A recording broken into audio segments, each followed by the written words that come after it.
Précédemment, Antoine Grimaud, critique gastronomique obsessionnel, a trouvé le chemin interdit de la maison Wang, un restaurant secret dont les plats provoqueraient des extases mystiques. Pour y rentrer, il a accepté un pacte avec un prêtre vaudou et sacrifié une partie de lui-même.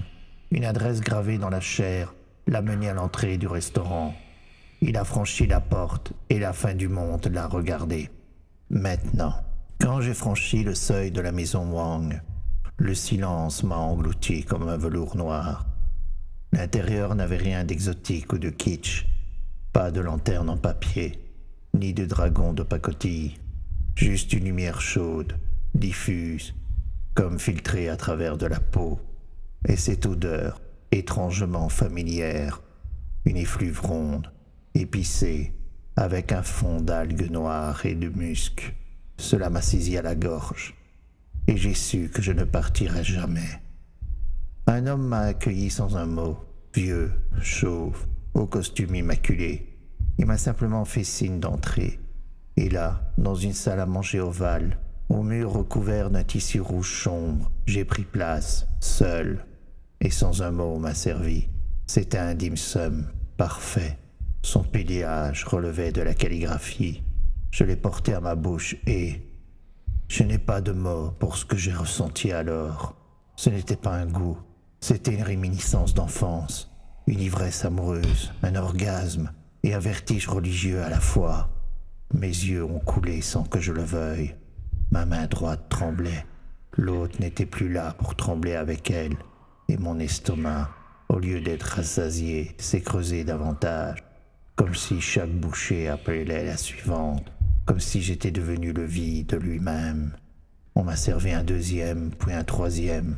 Je n'ai pas vu le serveur revenir ni repartir. Tout semblait flotter dans une logique qui n'était plus la mienne.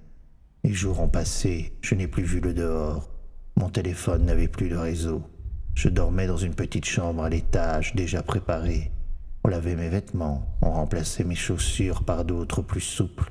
On me servait chaque jour sans même que je le demande. La maison Wang était plus grande à l'intérieur qu'elle ne le semblait l'être vue de l'extérieur. Des couloirs apparaissaient, des escaliers se multipliaient, et certains soirs, quand j'ouvrais une porte au hasard, je tombais sur une salle entièrement vide, où une musique ancienne vibrait sans source, ou sur une pièce où un repas était dressé, encore fumant pour personne. Un matin, j'ai remarqué que j'avais changé de densité, de matière. Ma peau semblait plus plissée, comme prête à se replier sur elle-même. Elle se recroquevillait légèrement par endroits, comme si elle cherchait une forme plus ancienne, plus primaire.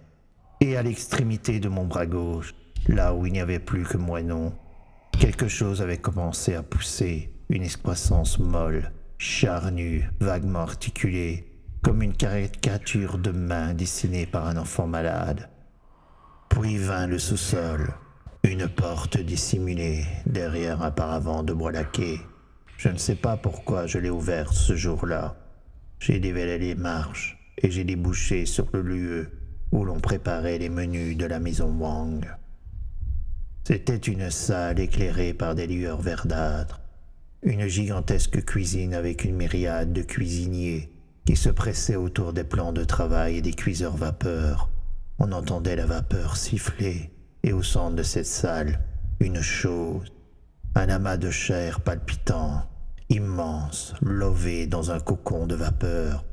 Je sus aussitôt son nom, Obésité, le grand sien, car nous le connaissons tous, et nous le craignons tous dans la part la plus primitive de nous-mêmes, qui date d'avant notre naissance. Ce n'était pas un monstre, pas une divinité, quelque chose entre les deux. Sa masse était striée de bouche, de langue molle, de plis respirants. Il vibrait d'une pulsation humide. Je l'ai reconnu pour ce qu'il était. Lorsque nous nous nourrissons, nous absorbons la matière vivante. Nous faisons nôtres les atomes qui la constituent, et nous nous relions ainsi les uns aux autres dans le magma des particules de l'univers.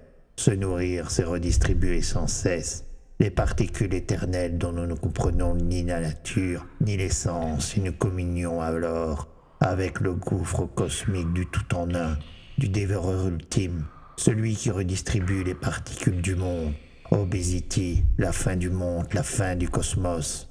L'univers est obèse, car il se nourrit sans cesse de lui-même et ne fait que croître, grossir en s'absorbant toujours davantage. Et c'est ce néant infamé qui à présent me nourrit et me transforme, car je voyais autour de sa masse se presser une multitude de cuisiniers en habits et toques blanches, armés de grands couteaux qui tranchaient sa chair. Cette pensée terrible me saisit. Les dim sum que j'avais mangés étaient issus de la chair d'Obésity et se donnaient ainsi à moi. Il était goûté par moi et quelque chose de lui était en train de germer en moi. J'ai vomi, mais il était trop tard. Chaque bouchée était une graine et déjà je sentais mes articulations se ramollir, mes os craquer lentement vers une nouvelle forme. Je suis remonté dans ma chambre, j'ai trouvé un miroir. Et là, dans cette glace ancienne, je n'ai pas vu Antoine Grimaud, j'ai vu un visage boursouflé aux yeux brumeux, des lèvres gonflées de salive noire, une peau luisante, mais déjà cuite à la vapeur.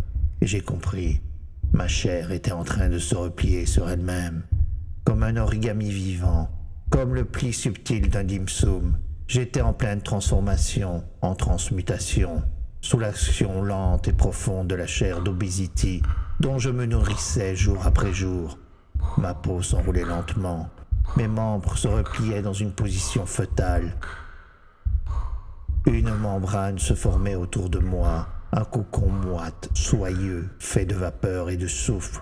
J'étais devenu un embryon, une promesse, et je compris le sens de ce bourdonnement qui montait dans mes oreilles. Un jour, je sortirai de ce cocon, et je ne serai plus Antoine Grimaud, je serai autre chose. Quelque chose que le monde n'a pas encore appris à craindre. Et au fond de moi, à travers la terreur pure que je ressentais, quelque chose frémissait encore.